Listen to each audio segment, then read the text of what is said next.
Now, today, our focus is information in crisis. Yesterday, we heard and we read it in the paper, in the framing paper, that reliable information is as vital as food, water, or shelter. But if we know that, we also know that today, the integrity of that information is under more strain than perhaps at any point in recent history. I mean, just this year, the World Economic Forum Global Risks Report named mis- and disinformation as the greatest short-term global threats. So why focus on information in crisis now? Well, consider what we discussed yesterday, that dramatic funding cuts are happening to independent media and also humanitarian communications. There's been a rollback of content moderation on digital platforms, and we now have to contend with the rise of AI-generated content. Now, as a journalist who's covered some of these crises across the world and in my region of Africa, I know and I've seen how conflict after conflict narratives are being weaponized. Information itself, if you ask me, has become a kind of battleground. And the consequences, as the people in this room probably know, can be very, very devastating. So what do we need from you today? As our audience, we want you to help us understand what information in crisis means in your world, in your profession. Starting with this question to you all. If you use that QR code, it will take you to Menti, where you will find the question, what's one truth about the relationship between media and humanitarianism that no one dares to say? What's one truth about the relationship between media and humanitarianism that no one dares to say? We require some radical honesty here, so please open up your hearts. I'll give you a moment.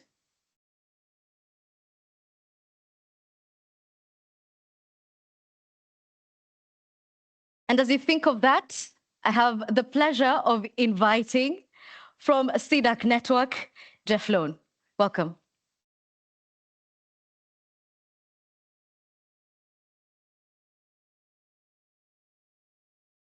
Good morning, everybody.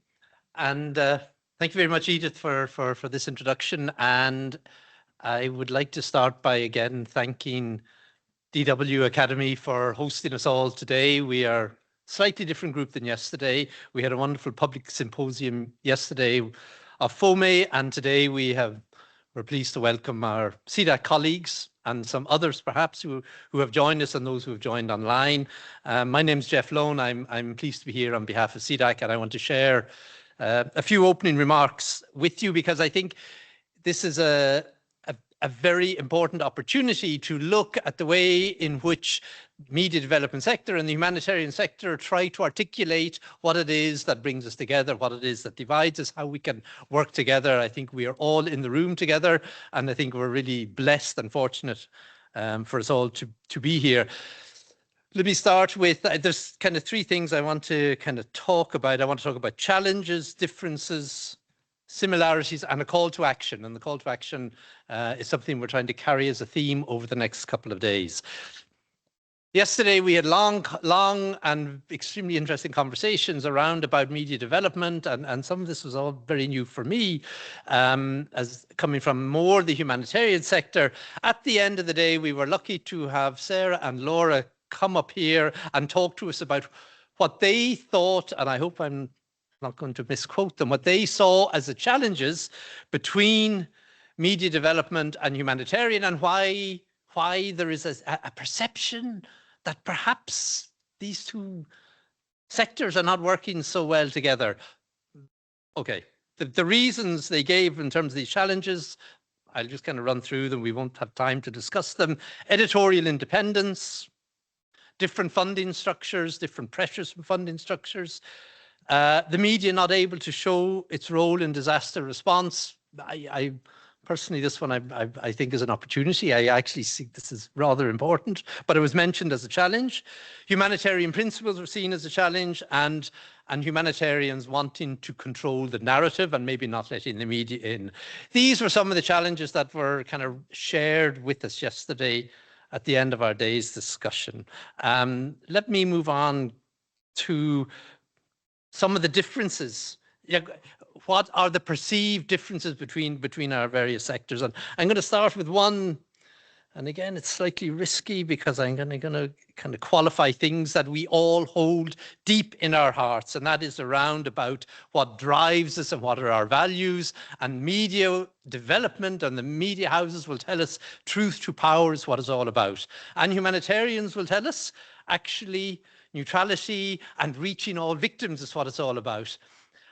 I am going to put it out there that actually both of these are slightly inaccurate. We're not quite as good, we're not quite as high valued and high principled as we would claim to be. We don't always get truth to power, and we don't always get all victims. This one I can assure you on. So there's as much as we are bound by principles, we don't always meet our own high standards. The second one is accountability. We have different accountability frameworks. The media is accountable to the public and to editorial standards. Humanitarians feel themselves accountable to affected populations and to humanitarian principles. These are really different sets of accountability, and they drive us to do things differently. The third one is around our worldview. And there, I can say it as one, but humanitarians can take a pretty narrow view of the world. If there are people affected by disaster, by conflict, by population movement, we can deal with that, and we can but we can choose to ignore the kind of reality behind what led to those problems. As media, you can't. As media, you can't. The media, you have to address that. It has to be part of the explanation. You are selling a product. You're making a product available to the public. So we're having used humanitarian arguments all my life. I always think it's the easiest negotiation because you just have to argue for human need. That's a lot more difficult than arguing for the kind of politics around it. So much for challenges and differences. What about the similarities? Because I think the similarities is really what's important, and really today what we really need to look at extremely closely. We spoke yesterday about how, and Edith this morning reminded us about how information is aid. We're all interested in information. We want communities to get information. We want them to be able to make decisions based on the clear, transparent, reliable, trustworthy, honest information. We all want that. For us as humanitarians, this enables them to make appropriate life-protecting decisions. For the media, it allows you to be able to communicate clearly. The problem is that information is being corrupted. Information as such doesn't exist like that in that form anymore. And we better I think we do realize it in this room. If there's one room that probably realizes it, it's people in this room, how information has been distorted, lied about, false narratives. I don't need to make the list to the experts, but we all have a common interest in that, a really strong common interest. The second thing is how much we are all strongly affected by the information ecosystem, whether that is harmful information, which we kind of take a dim view of, or whether it is AI, where we have to be careful because AI is such a powerful, positive, constructive, potential tool for us, and we all use it. We all use it, I guess, now. But we are also worried about the damage that it can potentially create. We're going to hear more about that during the day. I won't go into it. And the last 2 points on this one are, we all share the same concept of public good. Let's not forget it. We are all in the business of public good. That's what we want. That's what we want for ourselves, for our communities, for our lives, and for those who we work for, who are communities out there.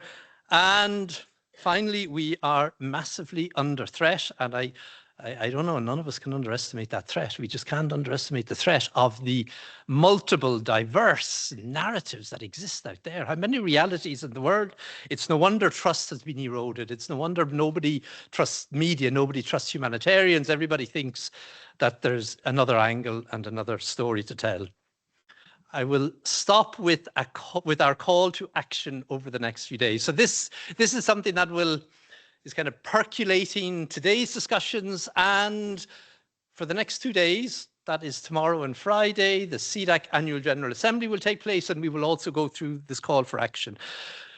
It's on the boards at the back of the room, right there. The call to action is there. We really encourage you to go and have a look at it. I'll run through what are the four calls to action, and add, change, amend, correct, whatever you want. Please, we need your contribution. We're trying to develop a call for action that will represent what we as a community together are saying. The 4 points are: we want to protect the information space.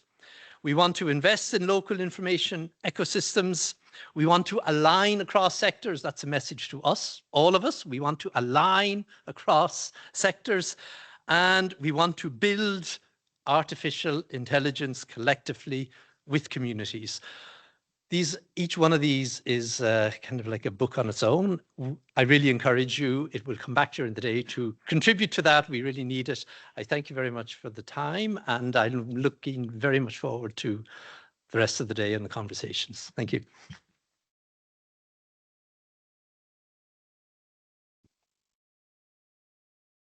Thank you very much, Geoff. We will definitely be coming back to the call to action and probably touching on it on this panel that we're about to have, which we're calling a keynote discussion. But before we get into it, the results are in. Let's see what you think is one truth about the relationship between media and humanitarianism that no one dares to say. Perhaps not a surprise there: mistrust, everyone after their own interests, and interdependency. I wonder if this is going to change at the end of the day. I will be asking you the same question, so do think about it. However, in the meantime, as I said, it is being called a keynote panel, and with good reason, because the people who are about to join me on stage are uniquely distinguished, including, or starting with Churchill Otieno.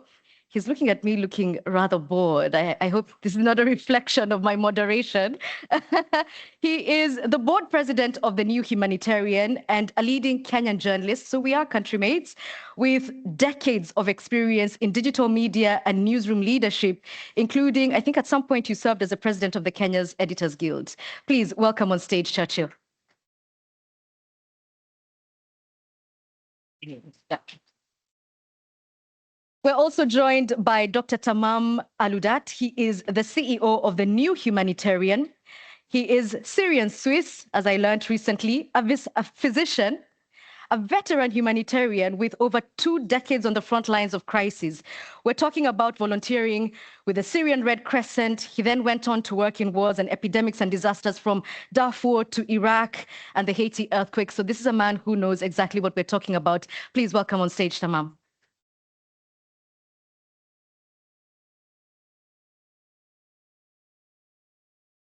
So in our preparation call, things got a little philosophical. And so we have to start on that note, which is by asking, what does information in crisis mean to you, particularly in 2025? Tammam, let's begin with you. Thank you. Thank you, Edith. And thank you, everybody, for having us.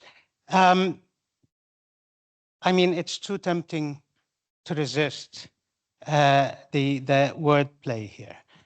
It's information in crisis is information, providing information in situations of crisis, which is probably the first order thing we're talking about here. But it is information itself being in crisis. And I think we cannot address one without the other. But I mean, from Geoff's introduction, it brought a couple of images to my mind. Where does it come from? To me, at least. I come from Syria, and Syria until last year has been, and we are just 2 days after the 1-year anniversary, has been governed by a brutal military dictatorship for more than 50 years. And I've lived through almost all my youth under a dictatorship. This is a first piece of information. I tell a German audience about a dictatorship. The image that conjures in your mind is different from my experience. You will not know what does it mean to be a youth or a university student under a dictatorship. In 99, there was the last elections of the father president, the Assad father, and you had to get your election card stamped. So I went to the university hospital where the elections was, and I wanted to just get it over with. But they've decided that day that everybody should vote with blood.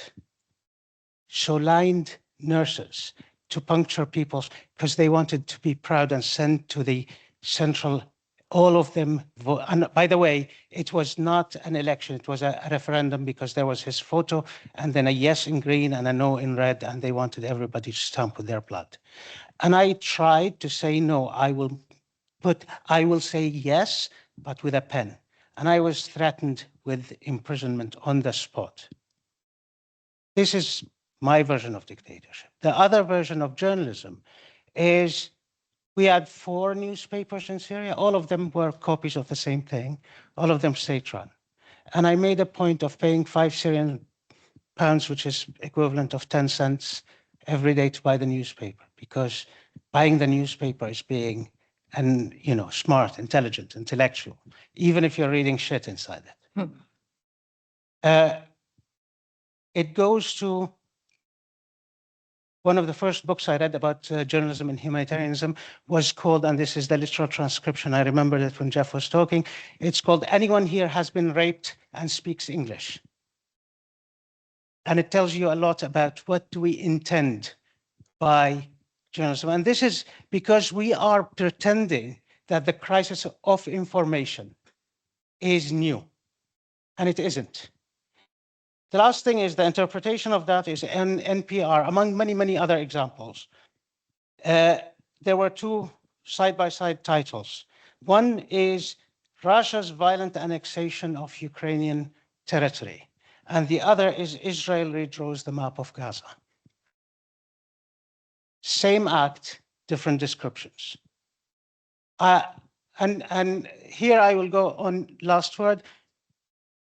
We sacralize our past to critique our present. It is probably important to start by figuring out both the humanitarian and the information and the media pasts as less than absolutely clean and beautiful that is getting corrupted now.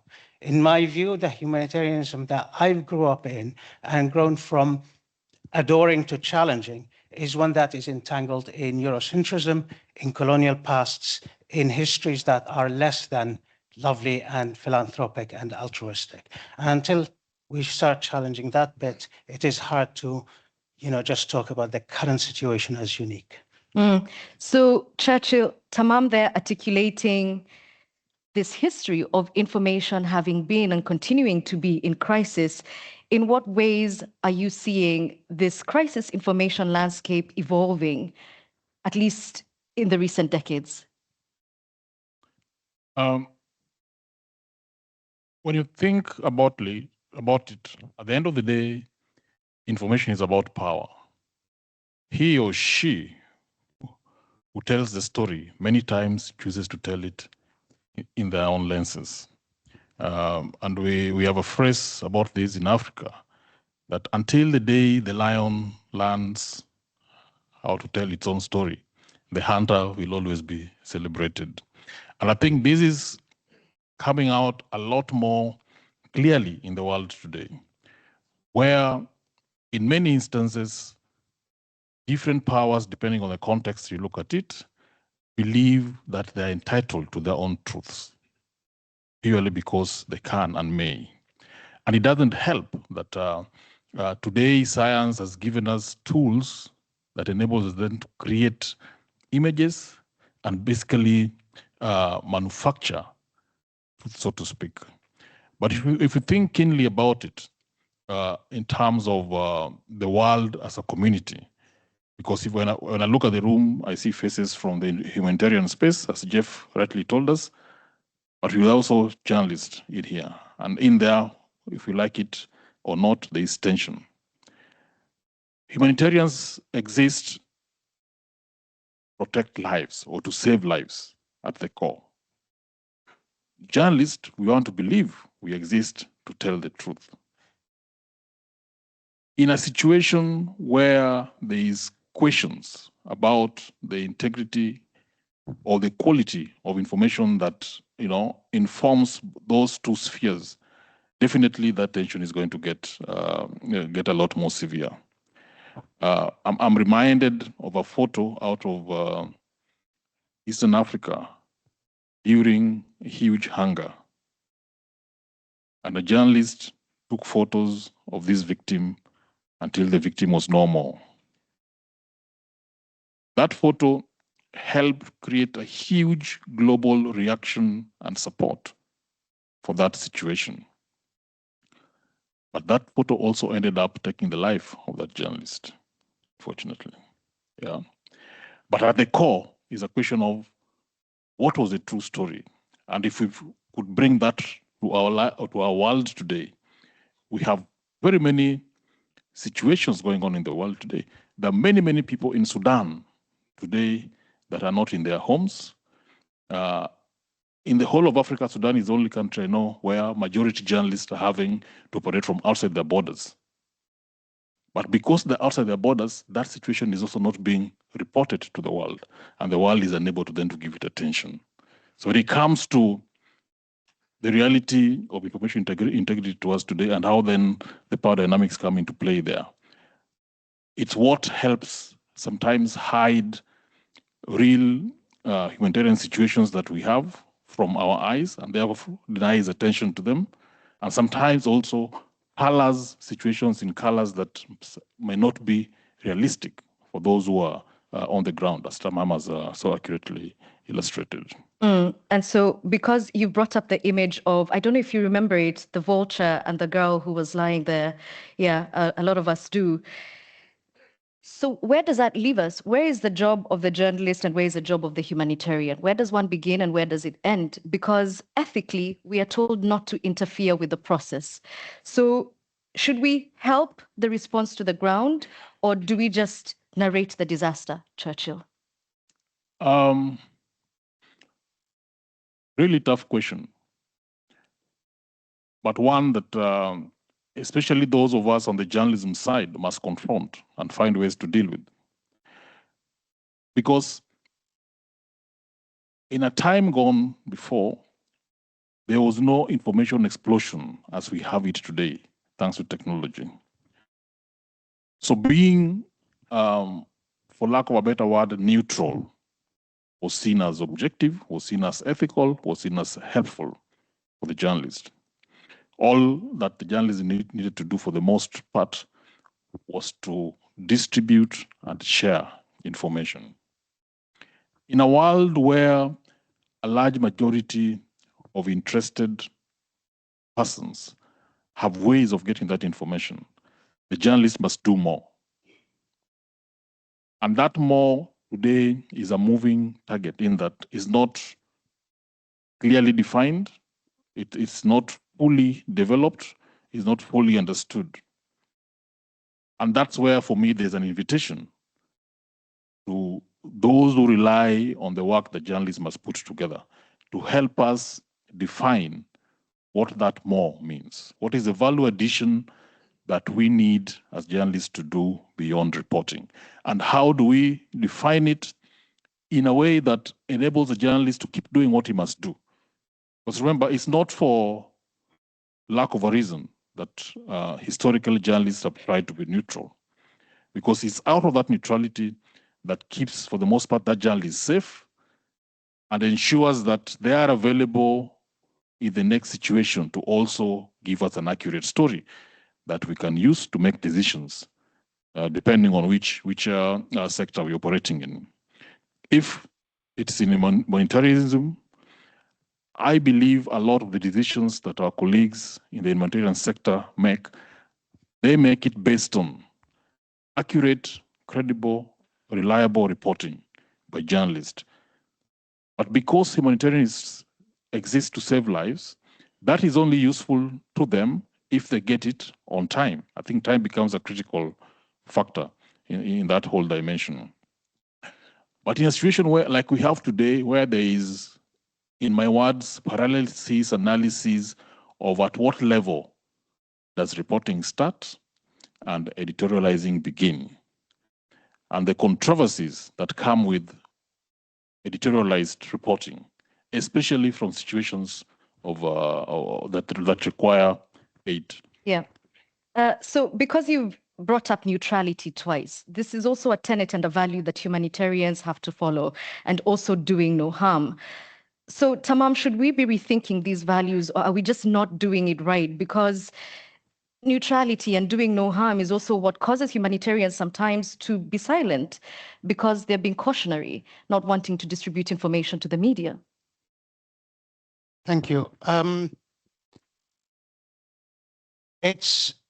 I don't think the argument about the insufficiency of neutrality as a principle for humanitarianism or journalism is in dispute anymore. I think there are a couple of things.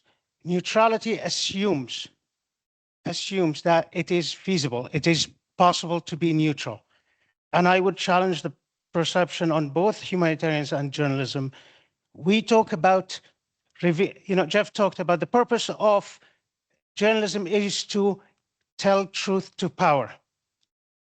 There are a few leaps of faith here. One of them is that there is an objective truth that can be asserted at any given time, and that a journalist is capable of establishing that truth. If that's the case, then I haven't seen it. Tell me what publication does that. Because if you take the same event and read it across media, and this is my daily obsession. I wake up, I read every possible media available. First, there aren't the same stories, and when there are the same stories, they are told entirely differently. If there is in your mind a flagship publication that always tells the truth without editorializing, then I would love to know, to get a link. The second thing is about humanitarianism. Neutrality is a myth. It is not feasible. It is not practicable. And here is, it's not only about whether we reach out to understand the politics around it. Not that journalists do that systematically well. For anything is because that shortening attention span of the people. We've written in the New Humanitarian an investigation about Yemen. Took months. And when we were looking at the last edition, there was the context bit. Yemen has been going through an ongoing civil conflict since 2014, in which more than 200,000 people were killed. This is the context bit of Yemen. That is not enough. It's not enough to talk about the Houthis and Iran and the Americans and the UAE and the bombing of civilians. It's not enough to talk about Europe sending weapons to those who are bombing civilians. It's not enough to talk about oil. It's not enough to talk about the tribal composition. It is all constructed from a lens that is not neutral to start with. This is not the story that Yemenis will tell about themselves. So the more we, as close to the truth as possible, as in do not intentionally tell lies, that would be nice. But to assume that we own the truth and that neutrality at any cost is sufficient is troubling. Because my question is, for humanitarians and for journalists, what lies beyond your proximal purpose? Truth towards what? And saving lives towards what? If it is the end purpose, then it is insufficient. Truth that doesn't change anything is, a luxury that I don't know that we do much worse without. And saving lives so they just can go back to the same precarity and oppression is also. And I think the overlap lies in that beyond rather than in the proximal cause that we have. This is where we can find stuff that we can build on together. Churchill, neutrality is a myth. What do you think of that? If you look at society as it is today, I think no matter what we say, there's certain ideals that drive our interventions, that drive our action. And some of it perhaps are things we can't quite achieve, but they remain important and controlling ideals that we yearn for. And in many ways, that's what brings community. That's what builds trust.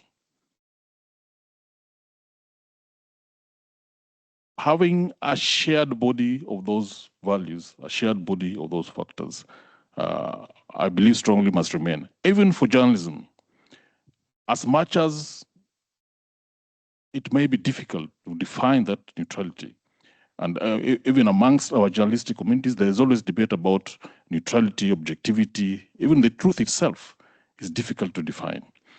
But maintaining that constant yearning that at the end of the day, my actions and the decisions that I make in the newsroom and the choices that I make as I create my reporting or as I develop and mentor my teams pushes them to accept and acknowledge that the world at the end of the day is one humanity. And at a basic level, there must be things that we're fighting and driving towards.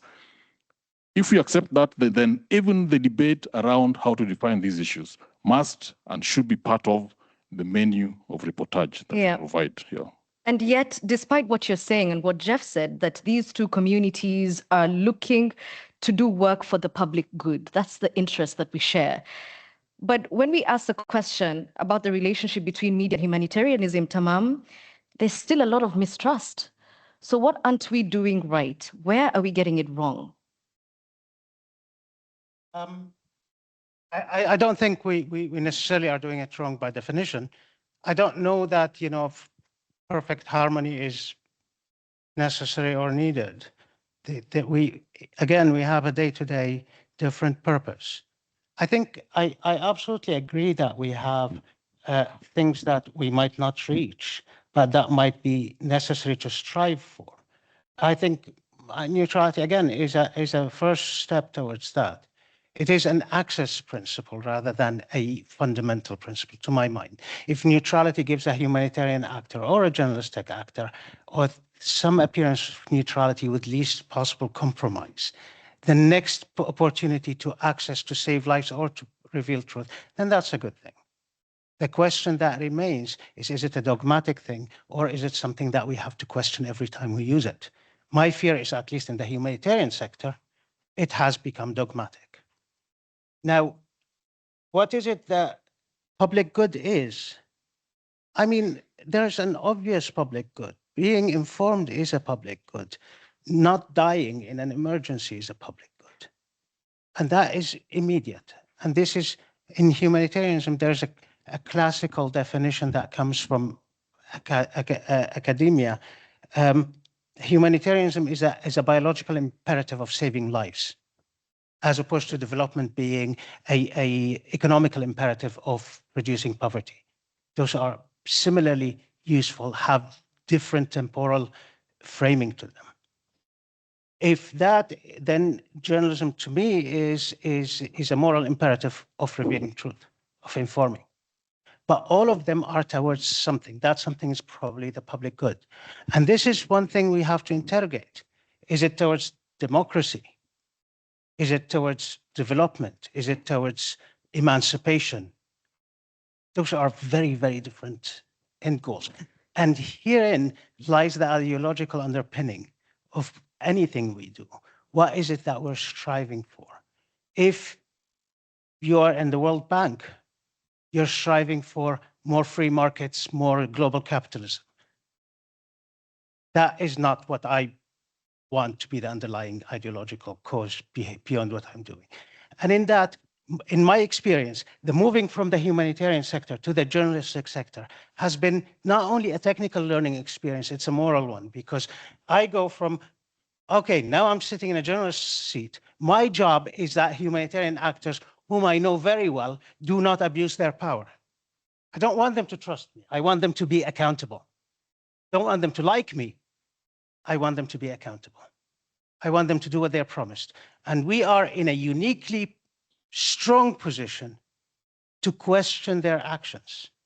So rather than, harmony and trust, I want mutual respect.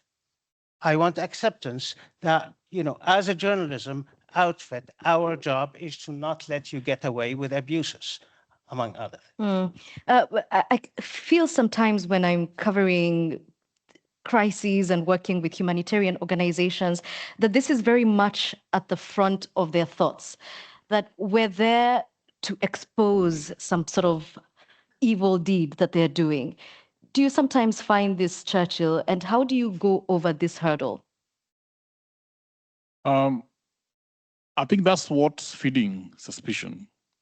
And maybe it's a practice that is coming from an age where it's only news when man bites dog, and that we've not been very well schooled in telling celebratory, feel-good stories. That way too many journalists have come to define truth to power as being almost always clothed in negativity. And maybe that's a discussion we can have. But at the end of the day, for me, both humanitarianists and journalists hold power. And for as long as at the core, journalism is about truth to power, then those powers too must be told the truth by journalism. And if they are uncomfortable being told that truth, that's okay. But that cannot be a reason why we stop telling the truth. Yeah. Secondly, when we look at the theme that we're looking at today, information in crisis, and we look at what's happening to journalism and what's happening to newsrooms today, where they're becoming a lot more smaller, younger, inexperienced, and under-resourced, be it commercially driven newsrooms or even donor-driven newsrooms, the story is the same. In a context of information crisis, when newsrooms are shrinking, I believe, and I hold it very, very strongly, that anybody else denying information to journalists is feeding that crisis, as opposed to fighting it. Because today, the more credible quality information journalists have, the chance that we actually tell the truth and we accurately hold that power to account. And I think that's very, very key at the end of the day. That's a very loaded point, because sometimes, as we discussed yesterday, humanitarians withhold information because they're trying to keep the people around them safe, because they don't want information that could incite or be misinterpreted to be out in the public. What then? To the most part, fine, there are some bad seeds in there, but for the most part, journalists are important and responsible players in that mix. Creating channels, creating relationships that would explain why certain pieces of information must not get out beyond a certain circle by a certain time. I think those are tactical measures that can be discussed. But the general principle must be that the more information we have, the better we are armed to fight information crisis. All right, I'd like to invite the audience to join this conversation with us via Menti. A QR code will pop up. And we'd like you to tell us if you think media and humanitarians can rely on each other. Can media and humanitarians rely on each other? I think Helge is working to make sure there's a QR code.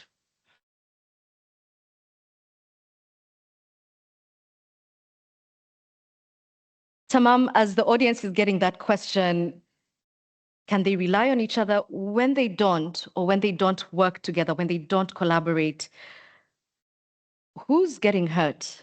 Who gets to pay for that?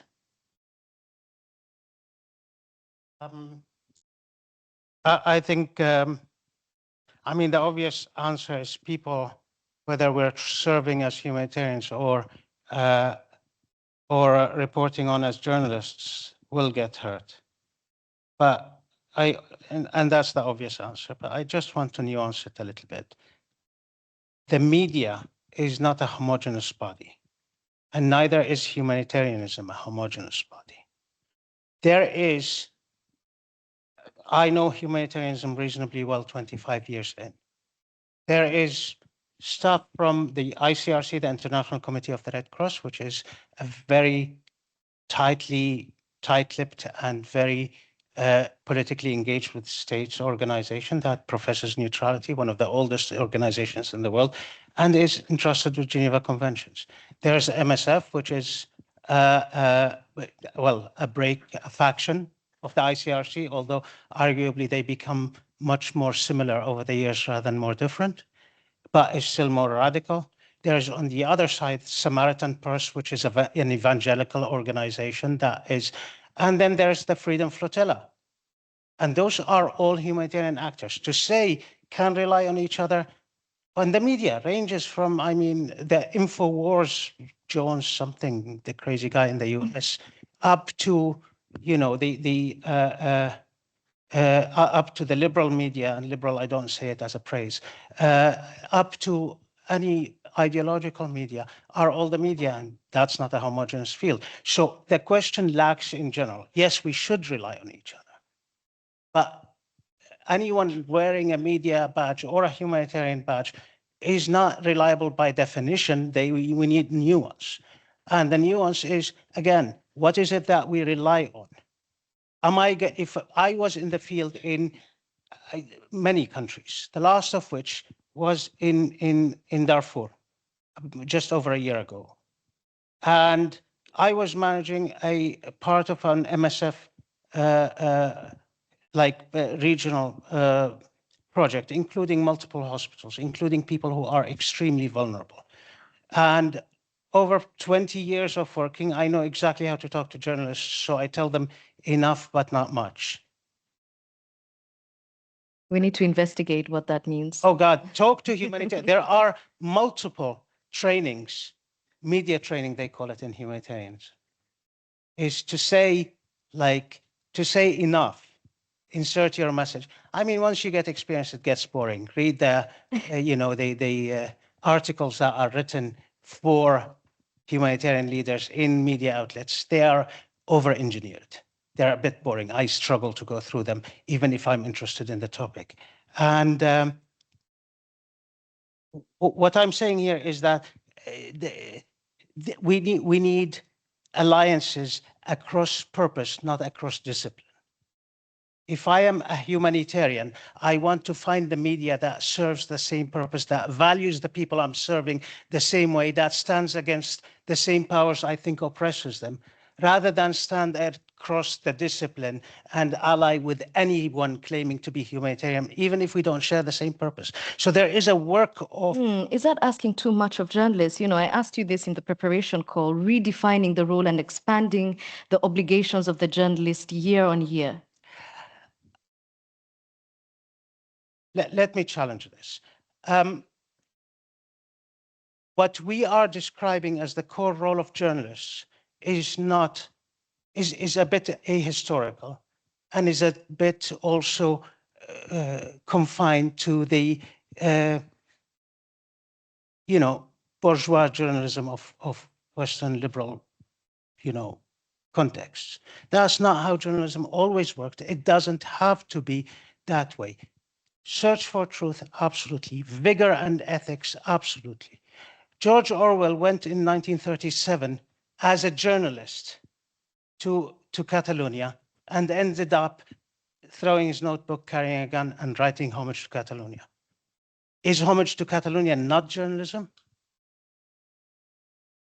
What I'm saying is we are confining ourselves to a single form of journalism that suits the neoliberal age we live in, that suits the generalization of information without content, that suits the flooding with information without action, if it's used badly. So we had an argument in the New Humanitarian in our editorial team. We were talking about how do you push for impact? We put impact as our core function in addition to rigorous ethical, fact-driven journalism. And one of the questions was, how can we push for impact without sacrificing the excellence of journalism? And that is a very good question. And I don't know where the balance lies because it is an iterative process. But if excellent journalism is absolutely glorious and doesn't change anything, then I don't know that I would love that. Churchill, perhaps I'm being a little professionally arrogant here, but one might argue that excellent journalism will or might inevitably lead to impact. Of course, it does nothing else. I think it's important to recognize the different ages we are in today. One critical difference today from Orwell's time is the power that the audience has in their relations with journalism, and the fact that almost always, by the time an audience comes to your story, they already have a certain shape or version of that story. So for the bigger, the stronger you are as a journalism brand, the higher the chance that the audience that comes to you having already had a version of that story. So the key contribution that journalism makes is less and less about informing and more about providing clarity. And in many of the issues that journalism covers today, it remains a fact that the story is rarely complete on day one. In many instances, it's a story that is told over days. But the bigger the story experience shows us, the higher the interest at play. And many times those interests are also powerful. And because of the information ecosystem we have today, they are also pushing narratives using alternative channels, getting to that same audience. So I insist, and I continue to hope to persuade, that in an instance where your audiences are hearing different versions, different narratives from other powerful sources, the only saving grace would be to find more information and make it available to that audience at a time when it makes a difference. And therefore, partnership between journalists and humanitarians that is progressive helps us provide that a lot more securely if we can build trust amongst ourselves and if we can build the relationships that elevate that as a focus. Tammam, you want to give a short input, please? Very short. I mean, I appreciate what you're saying, but if I put the humanitarian hat, people who are dying today can't afford for excellent journalism to change the world over the next decade. And this is the humanitarian point, is actually in 1979, written by Jean Pictet on the principles. It says the Red Cross will never sacrifice a life today to save lives in the future. And this is the sense of urgency is what sometimes humanitarians lack in journalism that is absolutely detached from the political change that is desired, at least. I'd love to hear from the audience. We already have hands up. Tell us who you are, and please keep your question brief. If you don't mind, we'd like to see you. Yeah, Thank you. Hi, I'm Lamia, independent journalist, origin coming from Azerbaijan, and I'm here to represent Committee to Protect Journalists. I would like challenge Tammam Aloudat. I find some of the aspects of your speech problematic as a journalist. I feel like whatever happens, media representatives and journalists should walk hand in hand with humanitarian activists or the people who are in this field. And whatever happens, journalism shouldn't be sacrificed, but humanitarians should help journalists to keep truth open and neutral to the public. So neutrality shouldn't be missed. and it's a bold statement that might be misunderstood. May I ask, when you say journalists should not be sacrificed, what do you mean? So the journalists and media representatives should work in so humanitarian should be a safe space for journalists to report safely and to deliver truth in an unbiased way. All right. So I think there is a neat line between what we are talking here, reporting, and the humanitarian field. And I would love to hear from Churchill and Tammam that where we have to keep this line and why humanitarian field shouldn't be just a reporting field for us, rather than to push us as journalists into activism. That's a huge threat. Thank you for your question. To media. Tammam. I completely agree with you. Journalism should not be sacrificed.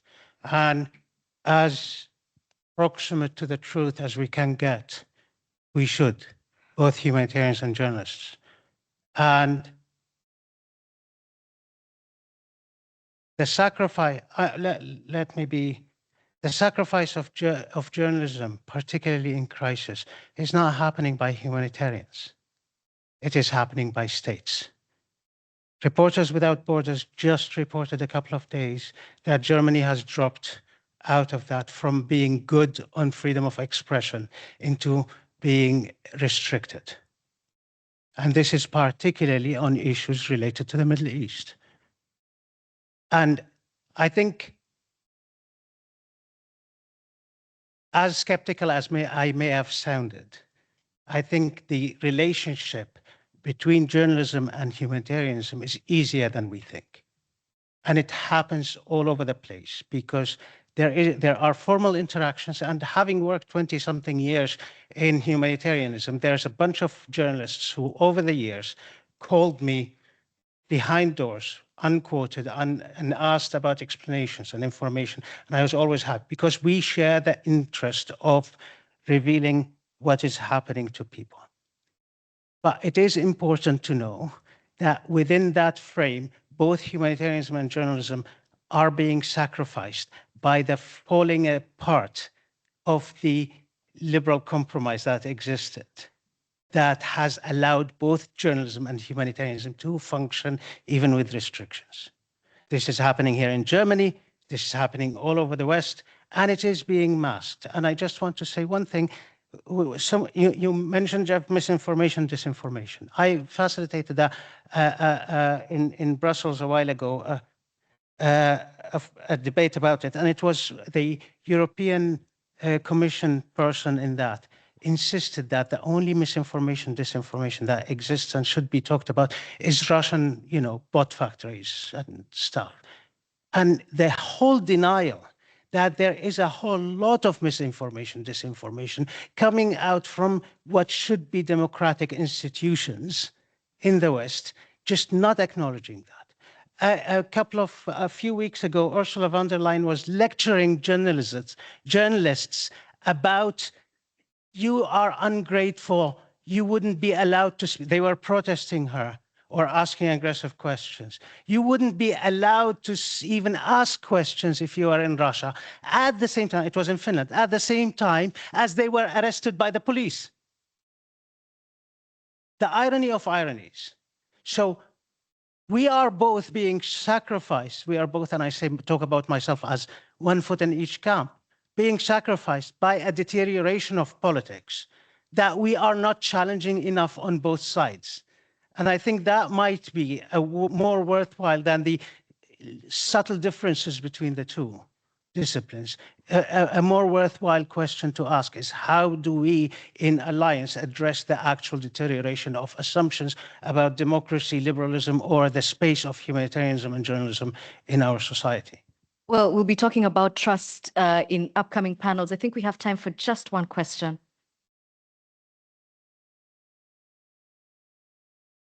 Yeah, front.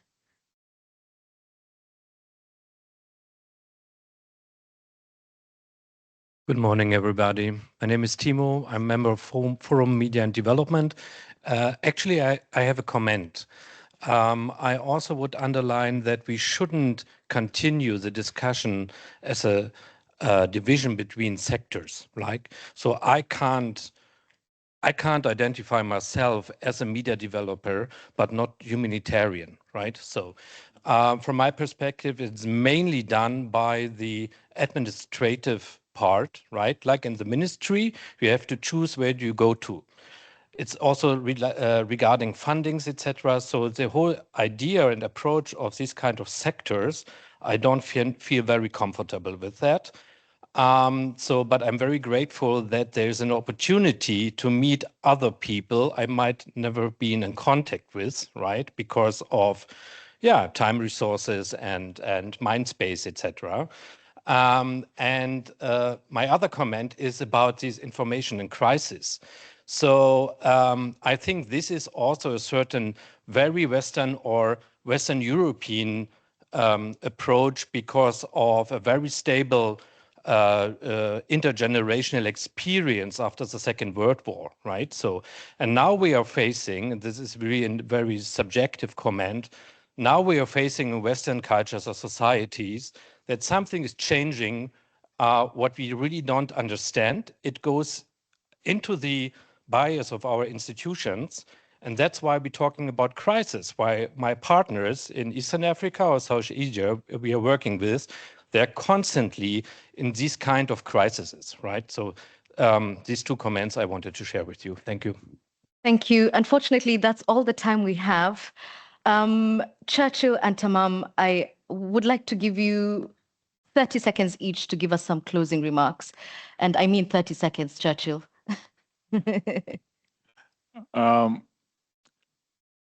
Just to flow from the last comment, I think we are going through a much bigger epidemic, and it's a silent one. Forget for a minute that you're either a journalist or in the development or in the aid side, and ask yourself, how do you know what you know about the world and about life? And for the most part, you'll find that that source is challenged fairly significantly in very, very many ways. So while sometimes we define information as we are, I believe, and I believe strongly, the world and humanity is going through a much bigger silent epidemic. And the sooner we recognize that and unite to confront it, the better. Tammam. Thank you. I think I agree that we're going through an epidemic of multiple political issues, and I don't think it is new. I think it's being revealed to us by the abundance of sources. If there's anything that appeals to me, is that both humanitarians and media take more seriously the autonomy and self-determination of people they report on and serve, and that truth and purpose emanate from their choices rather than from paternalistic ones that are imposed in them in the name of any higher purpose. We will find that we would end up probably with multiple truths that come from people themselves and multiple forms of humanitarianism. All of them would be more benevolent than the sort of top-down Western imposed ones. And that might be an opening that actually corresponds with the explosion of information and media, with the availability of resources, with the internet's influence, rather than confront it and be beaten by it. It might be a way of using it towards a better world. Thank you. So before we wrap this up, can media and humanitarians rely on each other? Let's see what you think. Sometimes 46%, no, just 5%, and yes, 19%. Well, make of that what you may, but Mr. Otieno, Dr. Aloudat, it's been a pleasure. Thank you for your time. Thank you.